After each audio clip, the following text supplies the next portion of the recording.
నేనైతే జెడ్పీహెచ్ఎస్లో చదివిన, మా దామన్ అయితే హెచ్పిఎస్లో చదువుకున్నాడు. వాళ్ళకి తెలవాల్సింది ఏంటంటే నాకు తెలుగులో తెలుసు, మా దామన్నకి ఇంగ్లీష్లో తెలుసు. సౌ బక్నా ఏక్ లిఖనా అని వెనకటి పెద్దోళ్ళు చెప్పారు. बकने वाले बकते रहेंगे मगर हम लिखना पक्का लिख के रखेंगे, कहीं पर छोड़ने का नहीं है.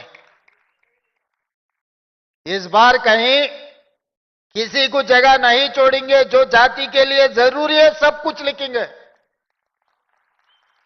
कानून बनाएंगे, कोई आगे कुछ नहीं कर सके.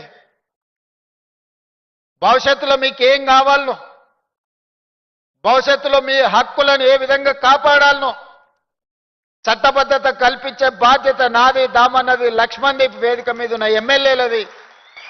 మేం కల్పించే చట్టబద్ధతను కాపాడుకునే బాధ్యత మీది. ఇది సమాజానికి ఉపయోగపడే విధంగా దీన్ని ముందుకు తీసుకెళ్లాల్సిన బాధ్యత మీ మీద ఉన్నది. మిత్రులారా, అప్రమత్తంగా ఉండండి.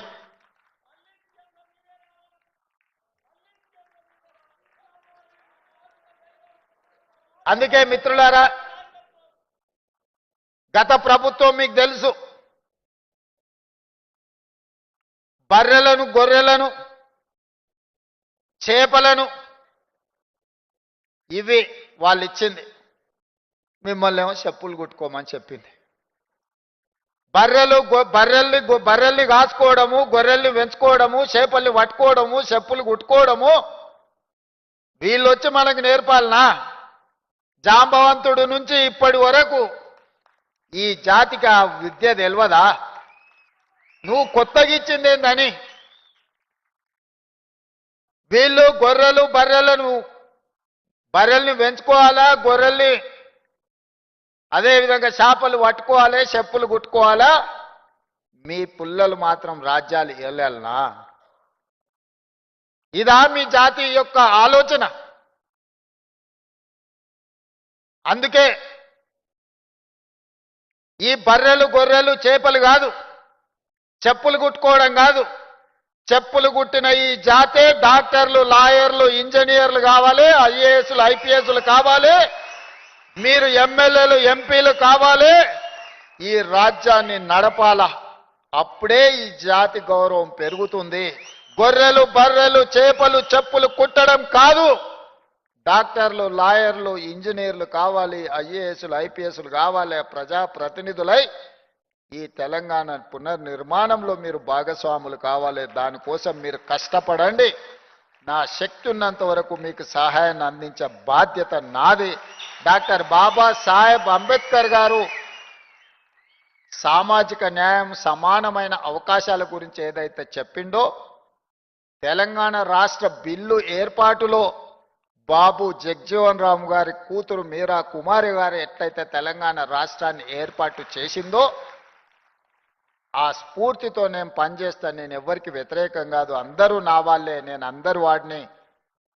ఆ మధ్యలో ఒక ఆయన నన్ను ఏదో అన్నాడు అంటే చెప్పిన, సహాయం అందించినప్పుడు దామన్న రేవంత్ మాదిగా అన్నాడని, బీసీ కులగణం చేసినప్పుడు మా మహేష్ గౌడ్ రేవంత్ గౌడ్ అన్నాడని, శ్రీహరిని మంత్రి చేస్తే రేవంత్ ముదిరాజ్ అన్నాడని, అనిల్ యాదవ్ను ఎంపీగా చేస్తే రేవంత్ యాదవ్ అన్నాడని, సిక్కులకేదో సాయం చేస్తే సర్దార్ రేవంత్ సింగ్ అన్నారని, క్రిస్టియన్స్కి ఏదో సాయం చేస్తే డేవిడ్ రేవంత్ అన్నారని, ఇతరులకు మైనారిటీలకు సహాయం చేస్తే ఒక ఆయన అసదుద్దీన్ రేవంతుద్దీన్ అన్నాడని, ఏ పేరు మీద పిలిచినా నేను ఏం బాధపడను. నేను మీ అందరు వాడిని. ఇవాళ నేను ఇంత చిన్న తక్కువ సమయంలో శ్రీహరణ నా మొదటి ప్రస్థానం నుంచి చూసుకుంటూనే వస్తున్నాడు. దామన్న అయితే నాకు మిత్రుడు, రాజకీయాలు లేనప్పుడు కూడా దామన్నతో నాకు పరిచయం ఉంది. చూసుకుంటూ వస్తూనే ఉన్నారు. వాళ్ళు నాకంటే ముందు చాలా పెద్ద పెద్ద హోదాలలో ఉన్నారు. జైపాల్ రెడ్డి గారు, జానారెడ్డి గారు దామన్న తండ్రికి మిత్రులు. వాళ్ళందరూ కూడా పిసిసి అధ్యక్షులు కావాలని, రాష్ట్రానికి ముఖ్యమంత్రి కావాలి అని భావించి ఉండవచ్చు. కానీ వాళ్ళందరికీ రాని అవకాశం ఈ వయసులో నాకు వచ్చింది. ఇది 10 మందికి ఉపయోగించడానికే తప్ప 10 మందికి సహాయం చేయడానికే, నిస్సహాయులకు సహాయం అందించడం నా బాధ్యత అని నేను భావిస్తున్నా. అందుకే ఈనాడు ఈ జాతి సమస్య పరిష్కారానికి శాశ్వతంగా పరిష్కారం చూపించాలని నిర్ణయం తీసుకున్నాం. మీరందరూ అభిమానంతో ఆత్మీయ సమ్మేళనం ఏర్పాటు చేసినందుకు సంతోషం. కానీ నిజమైన సంతోషం మీరందరూ కష్టపడి మిగతా జాతికి కూడా చేయుతను అందించి వాళ్ళని ముందుకు నడిపించినప్పుడే నాకు కానీ మా దామన్నకు కానీ నిజమైన సంతోషం కలుగుతుంది. మీరందరూ చేస్తారనే విశ్వాసంతో మీ దగ్గర సెలవు తీసుకుంటూ మా లక్ష్మణ్ గారు అదేవిధంగా నింబోలి అడ్డ గురించి, హాస్టల్ గురించి, అదే విధంగా భవన్ గురించి ఇతర సమస్యలు ఏదైతే చెప్పినరో మా దామన్నకు మా లక్ష్మణ్కు ముఖ్యమంత్రిగా ఆదేశాలు ఇస్తున్న చీఫ్ సెక్రటరీ గారిని పిలిచి సమీక్ష చేసి అంబేద్కర్ గారి జయంతి లోపల నిధులను మంజూరు చేద్దాం, నివేదికలను తయారు చేయండి. మీరేం వజ్రాలు అడగలే, వైదూర్యాలు అడగలే, మణులు అడగలే, మాణిక్యాలు అడగలే, మీ ఆత్మగౌరవాన్ని అడిగినరు. మీ ఆత్మగౌరవాన్ని ఇచ్చే బాధ్యత నాది. కార్యాచరణ సిద్ధం చేయండి దామన్న, తప్పకుండా మంజూరు చేస్తాను తెలియజేస్తూ మీ అందరి దగ్గర సెలవు తీసుకుంటున్న మిత్రులారా. వేలాది కుటుంబాల ఆశీర్వాదాలు కృతజ్ఞత సభగా నడిచింది. మేడి రమేష్ గారు ఇప్పుడు మెమోంటోస్ అందింపజేస్తారు. ఈడీ కోఆర్డినేటర్ మేడి రమేష్ గారు, అలాగే ప్రొఫెసర్ గారు. మిత్రులారా, మనం అనుకున్నటువంటి సన్మాన కార్యక్రమం ఒక 5 నిమిషాలు. ముఖ్యమంత్రి గారికి చేసే సన్మాన కార్యక్రమానికి ఉద్యోగులు రావాల్సిందిగా కోరుచున్నాం.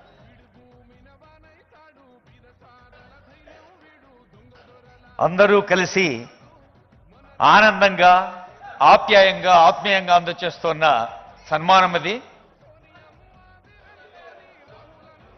ఒక కొత్త ఆశనిచ్చారు ముఖ్యమంత్రి గారు, ఆదరం పెంచారు, ఆత్మవిశ్వాసం పెంచారు. వేల గొంతులు థ్యాంక్స్ అంటున్నాయి. తెలంగాణ రాష్ట్ర వ్యాప్తంగా లక్షలాది చప్పట్లు మోగుతూ ఉన్నాయి.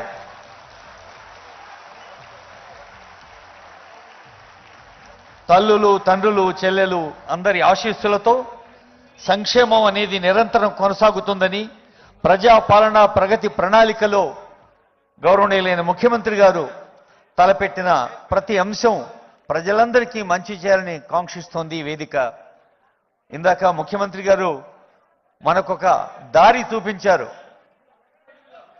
ప్రజాపాలన ప్రభుత్వ అధినేతగా ముఖ్యమంత్రి, ఉప ముఖ్యమంత్రి, అలాగే మంత్రివర్గం, ప్రజాప్రతినిధులు అందరూ కలిసి మీకో దారి పరిచారు.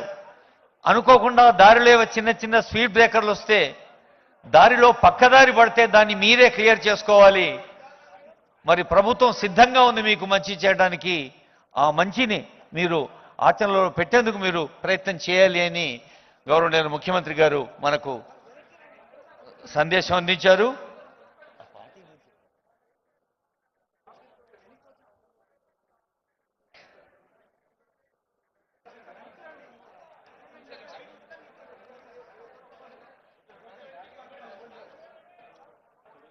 గౌరవనీయులైన సీఎం గారు, వైద్య ఆరోగ్య శాఖ మంత్రులు, సంక్షేమ శాఖ మంత్రులు, గౌరవ ఎంపీ గారు, ఎమ్మెల్యేలు, ఎమ్మెల్సీలు, ఇంకా ఎందరో పెద్దలు అందరికీ హృదయపూర్వక ధన్యవాదాలు.